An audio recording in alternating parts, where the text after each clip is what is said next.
দেখছো তোমার হাজবেন্ড কিভাবে তাকিয়ে আছে?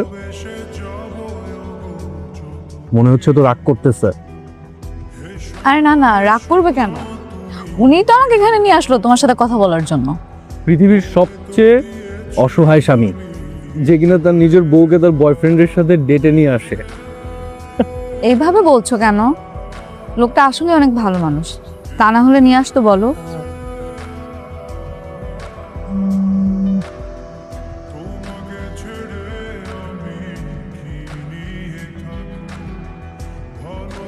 হ্যাঁ মা, কোথায় তুই? আমি এই তো একটু বাইরে। বৌমা কোথায়?